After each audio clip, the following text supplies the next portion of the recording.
wabarakatuh. Selamat datang di program terbaru kami yaitu di POMINI, Podcast Ekonomi Terkini. Jadi di POMINI ini kita bakal ngebawa isu atau permasalahan-permasalahan yang tengah hangat di Indonesia, khususnya terkait tentang perekonomian. Nah, jadi di sini saya sudah mengundang beberapa teman-teman saya yang tentunya nggak kalah kece dan nggak kalah hebat nih. Langsung aja kita sambut Nazla. Kemudian dari sudut kanan ada Galuh. Yang selanjutnya akan mendampingi Nazla di sampingnya ada Arwati. Lalu kemudian di sudut kanan yang akan menemani Galuh ada Zulfa. Dan yang terakhir yang akan menjadi orang di sudut kiri yaitu ada Afrida. Oke. Nah, gimana guys kabarnya kali ini kalian? Alhamdulillah baik. Oke, itu di depan kalian udah ada minum ya? Jelas ya. Makasih. Oke. Minum ya. Oke, diminum aja dulu. Harus juga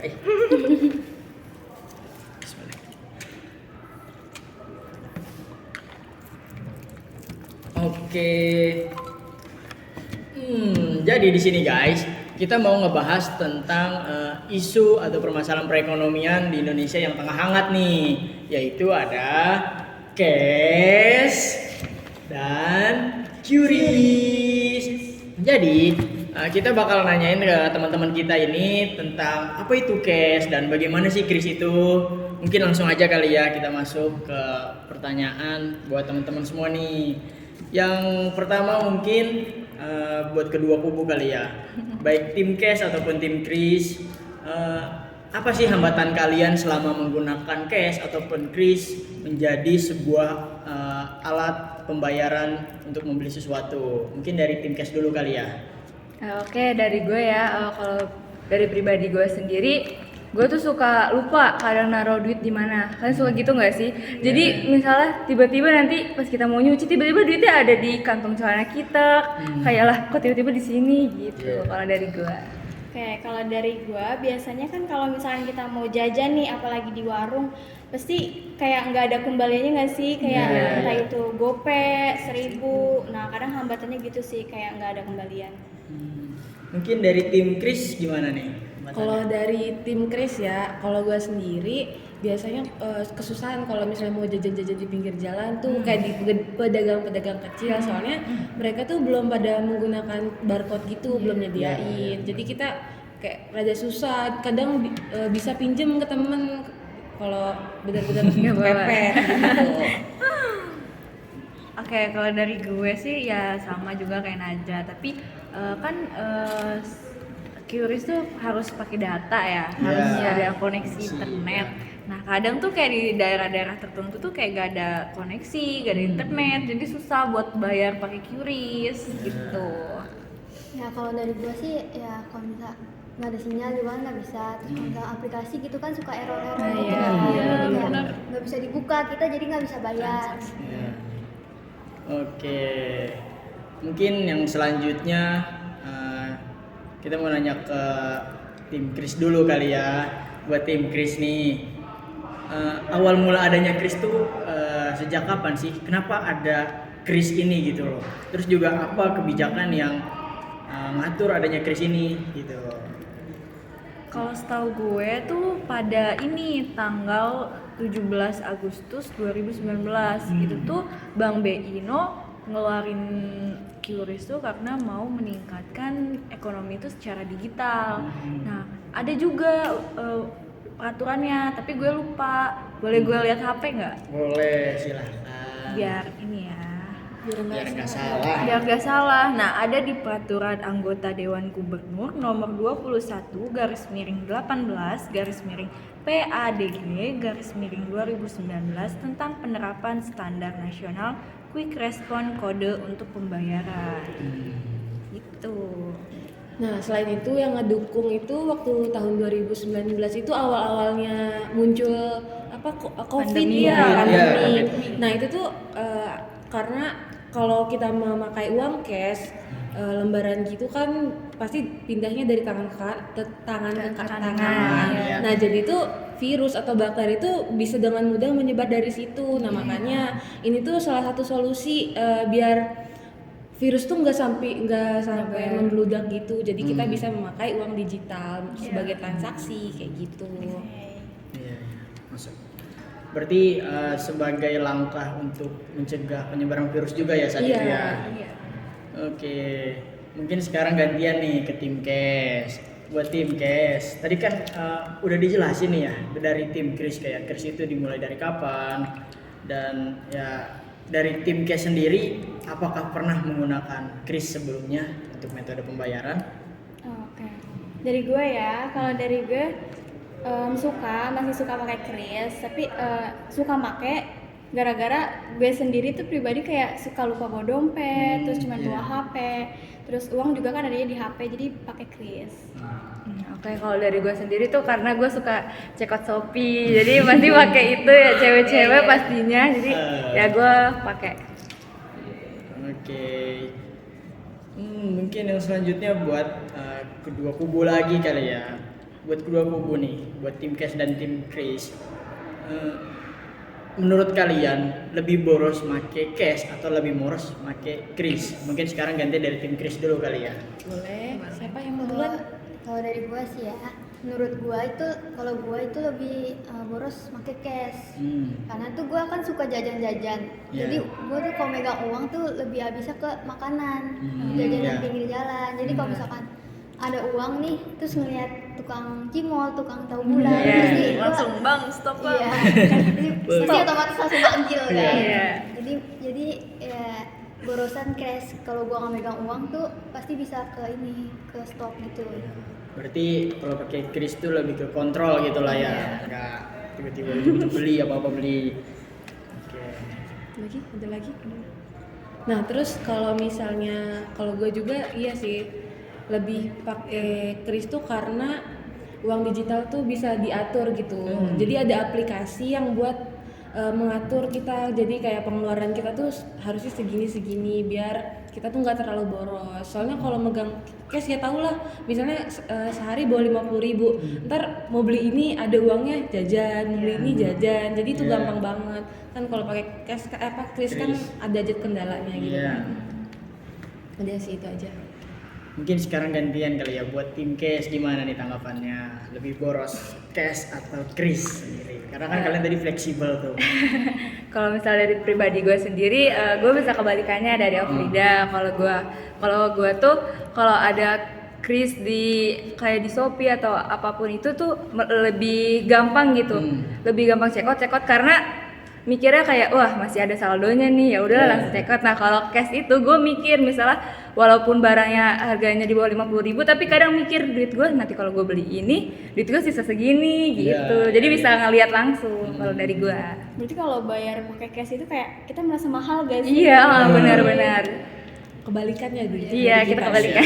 Apalagi kalau misalkan kita belanja pakai kris gitu, main check out kayak ada diskonan, Nah, 12 iya. 12 gratis 12. token. Ini Itu nanti cewek-cewek. kayak tanpa panjang tiba-tiba check out, Check out. beli, duitnya habis.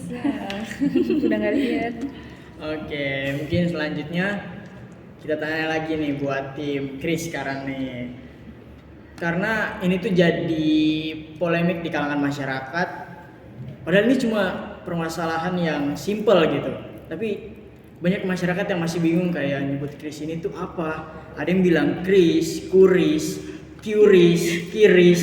Jadi yang benar gimana nih dari tim Kris sendiri? Nah jadi pada awal-awalnya munculnya kris ini emang banyak banget yang ngebaca tuh baca itu Qris karena dia emang pakai Q kan bukan K. Jadi banyak yang salah dari situ sih, tapi sebenarnya ini juga udah dikonfirmasi ya sama pihak adminnya itu pelafalan yang benar itu sebenarnya Kris guys. Gitu. Ya guys. Bisa dicatat ya guys. Jawaban apa?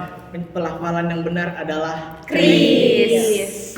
Bukan Kiris ataupun Kiris. Iya benar, bukan salah itu.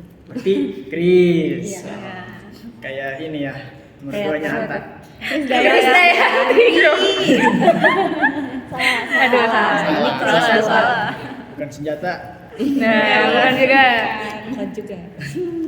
Oke, mungkin sekalian yang selanjutnya mungkin nanya ke tim Cash kali ya. Buat tim Cash. Sekarang kan zaman makin maju nih, perkembangan teknologi makin berkembang, otomatis masyarakat dan dunia pun akan beradaptasi gitu dengan pola kehidupan yang berbeda, dan kemungkinan dengan majunya digitalisasi otomatis segala hal dapat dilaksanakan atau dilakukan melalui sebuah handphone saja. Dan ya seperti yang kita tahu, kris itu kan kita bayarnya pakai handphone gitu kan. Jadi kemungkinan nih, misalnya ada kemungkinan di masa depan kris itu menjadi metode pembayaran yang utama dan cash ternyata dihapuskan. Apa tanggapan kalian? Tanggapan kita, kalau misalkan di masa depan emang mengharuskan untuk membayar dengan metode kris ini, ya mungkin kita menggunakan pakai kris. Tapi ada kemungkinan juga kalau itu mustahil kalau misalkan cash itu dihapus gitu sih. Nah, karena itu mustahilnya pastinya Indonesia kan masih negara berkembang ya, terus juga pasti di luar sana, di pedesaan, di pedalaman tuh jaringan juga masih susah gitu kan. Nah, terlebih lagi pemerintah juga harus sosialisasi atau edukasi lebih untuk kris ini. Kan banyak orang-orang yang kayak dia masih kurang bisa tuh nyimpen uang di digital, terus masih juga kan orang yang belum bisa main HP, yang benar-benar pinter main HP gitu. Jadi Berarti agak bakal PR. bakal jadi PR lagi buat pemerintah Iya. ya, untuk ngurusin pensosialisasiannya lah gitu. Mungkin melihat dari hal yang tadi sudah ditanyakan buat tim kris nih sekarang, tadi kan dikatakan kalau misalnya zaman ini kan makin maju, makin berkembang, jadi otomatis masyarakat juga kan pasti akan beradaptasi dengan pola kehidupan yang berbeda. Seperti yang kita ketahui aja kan tadi disampaikan bahwa kris ini ada sejak tahun 2019 dan sekarang kita sudah 2023. Sudah berapa tahun tuh? 2020, 2021, 2022, 2023, 4 tahun lah kurang lebih. Sudah kurang lebih 4 tahun kris ini berjalan di Indonesia. Nah, ada nggak sih data yang menunjukkan seberapa banyak pengguna kris ini gitu loh di Indonesia sampai saat ini? Kalau dari yang gue baca sih ya, menurut BI itu ada sekitar 40 juta lebih per Mei 2023 ini. Berarti banyak juga ya, dari 280 sekian juta penduduk Indonesia, 40 jutanya pakai kris. Lumayan lah, berapa persen tuh? Oke, mungkin satu hal pertanyaan terakhir buat keduanya nih. Kalian kan dari tadi ngomongin tentang kayak belanja, jadi kan itu kayak menggambarkan sikap konsumtif gitu ya. Nah, dari teman-teman sendiri itu masih suka nabung apa enggak nih? Nabung dong, masih wajib gak sih nabung? Harus banget. Kalau boleh tahu nabungnya di mana nih? Aku sih di ATM. Di ATM. Iya. ATM. ATM, bank, dana, Iya. banking, Celengan. celengan. Ya kalau dari gue ya ada ATM, dana, terus celengan buat kayak duit gope gitu. Iya. Dikumpulin siapa tahu nanti jadi banyak gitu. 1 juta. Naik haji wah itu bisa. Berapa tahun tuh? Oke. Tadi kan rata-rata kebanyakan pada bilang dari ATM ya. Iya. Mungkin bisa ditunjukin kali ya ke teman-teman nih semua yang lagi nonton nih. ATM-nya. Bisa ditutupin tuh nomor apanya tuh? Nomor Serinya. Sebenarnya ini juga jadi apa ya, jadi pelajaran juga buat kita semua teman-teman, bahwa kita ini sebagai manusia janganlah untuk bersikap selalu konsumtif, selalu belanja. Kita juga harus tetap nabung, baik itu dengan cara di ATM ataupun di dana digital ataupun di celengan. Jadi kita harus tetap nabung guys, karena untuk ya masa depan kita juga gitu, kehidupan di masa depan, atau juga buat keperluan-keperluan yang darurat. Oke, mungkin dicukupkan sampai sini kali, mungkin sekian kali ya obrolan dari kita nih. Nggak kerasa udah berapa menit nih, sekitar 12-13 menit kayaknya nih. Ya mungkin terakhir kali ya dari teman-teman, dari tim Kes ataupun Chris ada closing statement gak nih atau jangan buat teman-teman semua yang nonton nih? Mungkin dari tim Chris dulu kali ya. Ada dong pastinya. Nih kalau dari kami sih jangan lupa ya guys segera berpindah ke gunakan Kris. ya Kris memakai uang digital karena teknologi kan udah semakin maju, udah semakin canggih. Jadi jangan mau ketinggalan zaman ya guys. Oke? Oke. Mungkin dari tim Kes gimana nih? Oke guys, kalau buat dari tim cash, kalau udah pakai kris jangan lupa untuk bawa uang Cash. Jangan apa ya? buat mengantisipasi kalau misalkan di aplikasi kalian gak ada sinyal, terus buat bayar-bayar harus pakai cash ya guys, jangan ngutang. Ya, jangan takut juga dibilang ketinggalan zaman, intinya kalian bawa cash juga ya. Cash juga penting ya guys. Buat parkir. Parkir nggak bisa pakai Kris. Bisa. Bisa. Ada bisa. Ya? Udah bisa. Tapi di pasar bisa nggak? Di pasar nggak bisa. Oke, jadi ya mungkin pesan yang bisa diambil di sini adalah antara Kes dan Kris itu saling melengkapi satu sama lain guys. Jadi ya boleh di satu sisi kita beradaptasi dengan zaman yang tengah berubah menggunakan Kris, namun juga kita nggak boleh kelupaan dengan zaman-zaman terdahulu kita yaitu menggunakan cash gitu. Ya mungkin sekian dari podcast kita kali ini. Ya inilah program terbaru dari kami yaitu Pomini. Podcast Ekonomi Terkini. Jangan sampai ketinggalan buat konten-konten selanjutnya di Pomini ya guys. Stay tune terus dan see you. Bye. Wassalamualaikum warahmatullahi wabarakatuh.